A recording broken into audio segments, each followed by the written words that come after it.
Thank you for the invitation. So what I decided to present to you is actually some of the learnings that we have done over the past few years. And that's why I have a little bit this long title, which is Optimizing Patient Outcome by Leveraging Learning through Big Data and Clinical Research Platform in a dual longitudinal continuity framework. And I would like to introduce you to this concept of dual longitudinality. I promised Stefan that I would not speak about the EORTC, and I would not even speak about our precision initiative platform, which is SPECTA. But what I want to tell you is that the concept I'm going to show you come out of this volume of expertise. EORTC has a huge volume of clinical research across Europe, and in the last 3 years we have, I would say, piloted the possibility and try to explore solution how you run a multidisciplinary, a multi-tumor precision oncology platform. What I'm going to show you, again, this concept of dual longitudinality is not only outside of my head, outside of the head of Denis Lacombe, but we have challenged this concept with partners. The partners have been, of course, on the other side of the pond, because if we would have to find solutions and change profoundly the way we do things, it would not only have to be one country, a few countries, but it would have to be global. So the concept I'm going to present to you has been a challenge with our partners like the USNCI. We have been discussing also with people that you know probably at the MIT and the new DIGS, the new drug paradigms, with Cancer Commons. Also, actually, we are preparing back-to-back publication on their ideas and our ideas, but also there have been a consultation process in Europe, and I have exchanged this idea with IMI already, with EMA, and actually this presentation was made also last week in the context of the PERMED from the DG Research to all the European representatives of the member states. So the concept has been challenged, and I think I will a little bit accelerate on the rationale, because a lot has been said. I think you are all aware about our challenges, and something that came really evident for us in all these, especially last year, expertise of running, again, international platform, is really that we don't have mechanism at this point in time to take probably what is one of the major challenge for cancer, which is this tumor heterogeneity and escape mechanism. And this has been said in the previous presentations, because actually we work in silo and patients go from one silo to the other without any bridge. And what I'm going to say, what I will try to demonstrate to you this morning, is how we need profound transformation actually to have these links between the silos.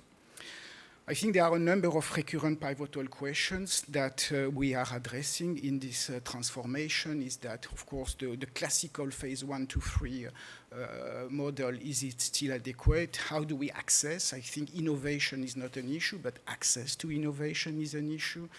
There are a number of challenges, actually, which were addressed a couple of weeks ago in a regulatory science meeting that we have addressed with the regulator, with USNCI and AACR, in terms of quality assurance requirement in terms of all the issues for pre-analytical and analytical.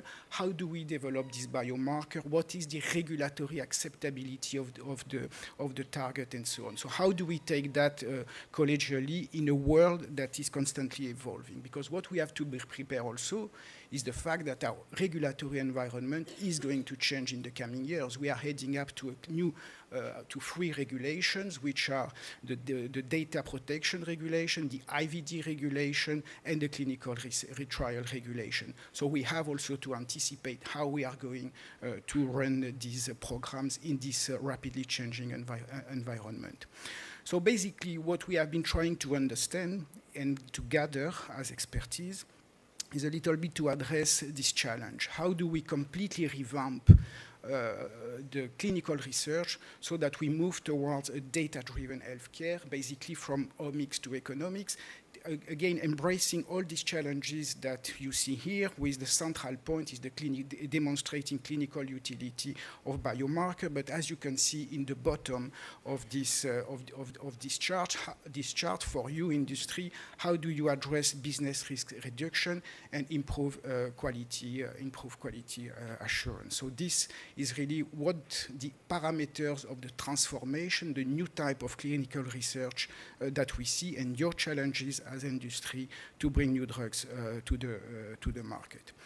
So I thought this was also very interesting, a little bit to bring some rationale to the presentation, is that these are recent data from earlier this year from the Biotechnology Innovation Organization, where we see actually that still in oncology we have a higher attrition rate than in other disciplines, which is part of the equation that we have to take into account. But the next part of the equation, which is a good problem to have, is that as compared to other disciplines, in oncology there is a strong pipeline.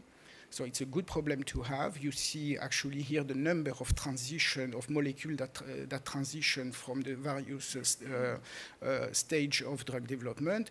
But indeed, how do we address this amount of volume that comes to us very rapidly? How are we going to organize this clinical research? And we see that when we speak to you, to industry, the competition that there is around, for instance, the new molecule. So I think there is a need to rationalize and a little bit to structure things.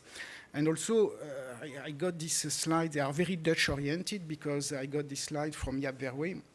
But basically what it shows you, and again it's been said by the previous speaker, it is basically the cost per quali and the acceptability, if we look at the old cytotoxic drug, by the NICE in yellow, by the US government, by the Dutch government, and of course completely outlier, what is the acceptability of the US medical oncologist. And of course, if you look already at not so an innovative but class of agent, the monoclonal antibodies, you see evidently that the acceptability by the payers is much lower. So I think all these parameters are there. How are we going to address, and have we substantially changed the way we do drug development and clinical research to address all that? So a number of years, 3 years ago, we have already published that, which basically was our vision about changing the clinical research pathways. And actually, as you can see, this Diabolo shape represents a little bit the new challenge and the vision, in the sense that we have to early on to understand the biology of disease and the mechanism of action of new drugs. We know already that the drug approval process and the pivotal trials are changing dramatically, and we have trials that are smaller but much more complex, technology-based. But of course, we see also that there are new challenges in real life, and how these treatments are actually embedded in the standard treatment. And based on this, we have developed new programs. So SPECTA, the precision medicine, is one of those. But we are also piloting what is the role of the other stakeholder in Europe. And for instance, on the real life issues, we are already developing collaboration, for instance, with the registries to understand actually the external validity of clinical trials. So what can we do to address this gap? So what I want to tell you is that at this point in time, we have developed a new type of expertise where the various stakeholders come around the table, around clinical research, to address these challenges. Is it structured? No, not at this time. It's individual discussions with different stakeholders, but again, trying to structure things around a changing clinical research pathway. What we wanted to do, actually, is to have new continuity solution that span from proof of concept into effectiveness. And that's one of the dimensions I'm going to show you, but this dimension is purely drug-oriented. It's a drug development. It does not take into account the dimension of the patient. So basically, this heterogeneity and the fact that we don't have the mechanism to properly address actually recurrence and resistance. And I believe that what we are missing in Europe, what we don't have, is addressing this second dimension. So again, selected but non-exhaustive challenges. I think what I want to highlight is mainly the first line, is that we continue to write protocols the same way we've been doing. We write a protocol, and then we go out to search for patients that meet the eligibility criteria. And we see the difficulty in a hyper-fragmented population, the difficulty that you and us have to find these patients. So the idea and the center of the transformation would be, can we think about another way of doing things and reinverting, having patients who have the full information about their disease, that would be seeking protocols, and would that appropriately impact on the access and on the feasibility of clinical trial. And basically, what I want to tell you is that I think the mechanism that we use are the archaic ones, and we have not thought enough about the new mechanisms to circumvent that. So we have a number of issues that you have also identified, or they've been already alluded by the previous speakers, is that we have a suboptimal anticipation of the real-life questions. We don't know optimally how to address the number of combinations that will come in real life. The number of combination novel that you have in your silo remains extremely small, when sometimes there is a very good rationale to move very early on. And we have inappropriate setups for long-term outcome research, while actually the patient needs this continued evolution, because they have a disease, they are going to recur once, twice, eventually they will go in long-term follow-up, and they need this solution and they need this approach so that they have a guarantee for taking the completely, I would say, the complete longitudinal aspect of their disease. So big questions that we've been addressing is, how do we reconcile the continuum of care of the patient and the continuity of solution for drug development. And this brings me a little bit now to talk to you about this principle of dual longitudinal continuity. And what you see here actually is you recognize the Diabolo, so this new vision, but which is only one dimension, which is the one of the drug development process. And you have these patients that enter into one specific drug, one specific development of one drug. But the issue for this green patient is that he's going to recur, and he's going to go into another protocol or into, I would say, a standard treatment. And we have no way today to understand the mechanism of relapse, because these patients go from silo to silo. So basically what we do not have is solutions that are going to address that. And you can see, actually, you can multiply that. Of course, what is important is to guarantee to any patient to have this capacity of understanding the longitudinality, and they can benefit from different treatment, whether they are routine, whether they are in advanced development or in early development. So I think that's something that we are missing if we want to really implement an agenda of precision medicine. I would like to give you an example, for instance. What we see today is basically companies that develop different drugs in silo, so very parallel. And we have a number of discussions. I go to many meetings where we speak about the payers, have to speak to the regulators, to the drug developer, and so on. This remains, again, extremely drug-centered. I never hear, wherever I go, solutions that are patient-centered and that will allow the patients to have the information that she needs to actually anticipate the potential evolution of the disease. And the researchers, they come to us, our investigator, they say, we have real-life issues. How we are going to combine this drug? So I think one of the reasons also why we need a profound transformation is that a number of these questions have to be anticipated. And to be anticipated very early on, I think we need, again, other mechanism, because these challenges are there, and when these real-life issues come to us, it's quite often very late. And we are left with many questions and many years of research. So the transformation proposal that I would like to discuss with you is how are we going to build longitudinal large-scale data capture platforms that are constantly curated and annotated? And we need extremely large data, and that's why this concept has been confronted with the North American solution, and that's what we wanted to pilot with our precision medicine SPECTA, is the feasibility of such platform in an international setting. So basically, you can imagine that if you have the capacity, again, taking into account that you need high quality clinical, biological imaging data with treatment details and outcome, of course, which is not a lot of data, based on very, I would say, solid quality assurance program, then you can already see how you can address the challenges that I've depicted early on in the slide that I've shown you a few minutes ago. I think that if we want to move to this transformation and have this approach, there are two specific assets that need to be developed. I will not speak to you this morning about all the operational and the regulatory innovation that we need in Europe. We've been through how you pilot, how you conduct such a platform in Europe. There are a number of regulatory issues.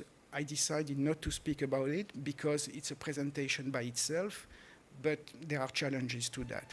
What I would like to discuss with you and show you is probably more the new clinical research architecture and what would be the capacity and what would be potential the delivery. I think that if you have such a platform, and we already have this type of, I would say, output that are being piloted, is that then you can much more easily do multiple new drug development because you are under the same platform. You can apply at any time of the drug development. You've seen this little patient in the Diabolos that can come at any time of the drug development. I think what is important and what we see also is the standardization of methodology, design, endpoint, population, technology. We see a vast heterogeneity in the approaches, which makes extremely complex then I think the full field and how to make a decision. What I think is what we could do, what we could think if you have this central point to, I would say, give to the patient this full identity of their tumor, is that then you can have shared control population, and also to imagine then that you have contemporary benchmarking type of population. You have a permanent capacity for enrolling in clinical trial, and also the capacity to do sometimes complex trial like basket concept, adaptive design, and multi-arm, multi-stage trials that are very difficult to do in Europe. They are feasible in some of the countries, like in the United Kingdom, but it's extremely complex to do in Europe because of the fragmentation and because also the absence of such solution at the international level.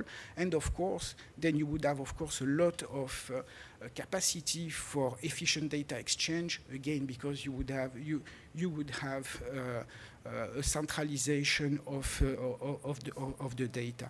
So basically, that would be the way it would function. If you have an incoming flow of patients where you can have this high quality data, you put patient at the center. Then it gives to the researchers the opportunity to understand the biology, to all the time re-question when new knowledge comes in, and this is already happening actually in our environment with SPECTA, that you can speak with technology developers because of course you have access to biological material, outcome data, and so on. A subset of these patients are real life. They come in real life, and you can imagine that a subset will be amenable to clinical trials, and then this subset, of course, is very interesting for drug developers and for regulators, and how you can therefore optimize access to clinical research.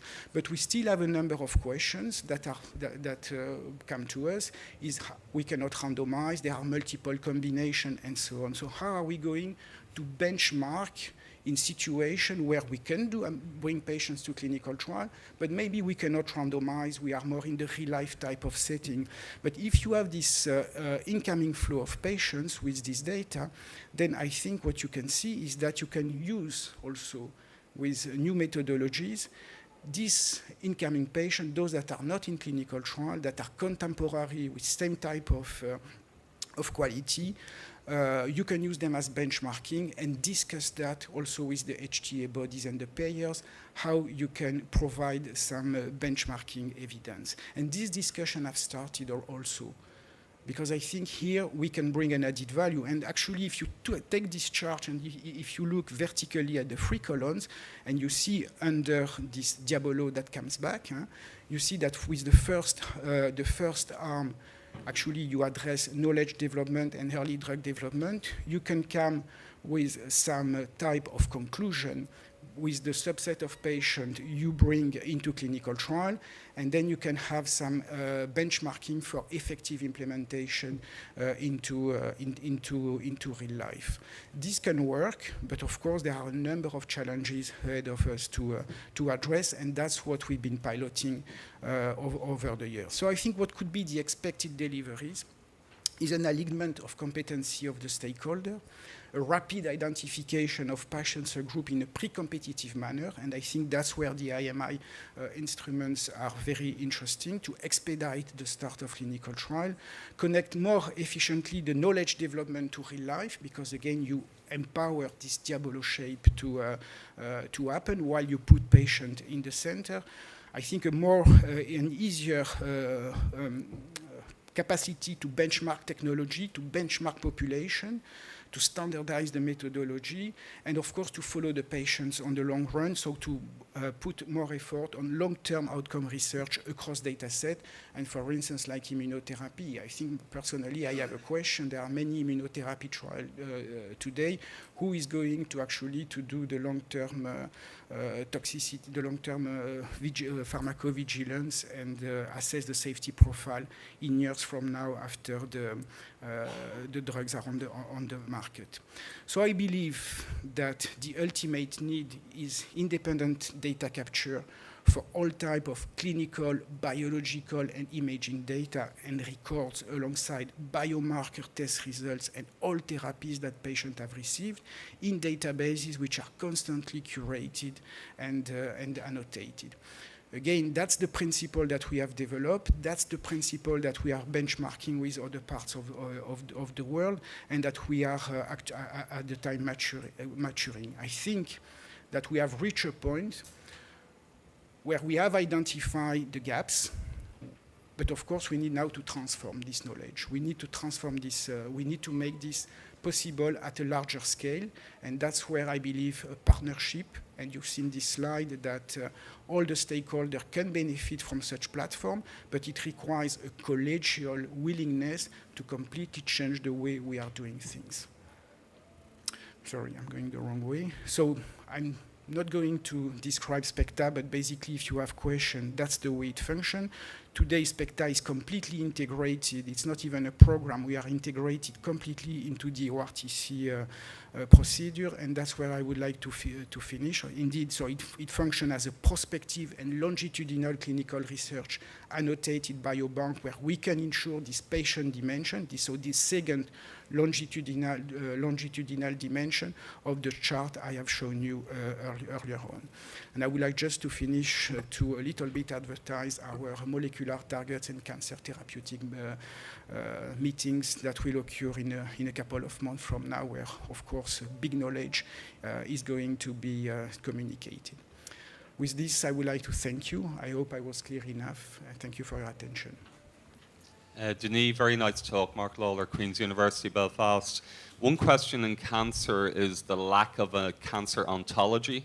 So actually our way we describe cancer so that we can capture from electronic health records, etc. We're just not very good at that And I just want to know what your thoughts on that, and maybe we can learn from, for example, rare diseases where they are very good at that. Yeah. Yes, that's the point we are addressing with all how to implement the health technology, the electronic health records, and how we are going to move to new type of description of the disease. That's one of the challenge we need to address. I can tell you that the way we have selected to perform SPECTA at this time is not optimal.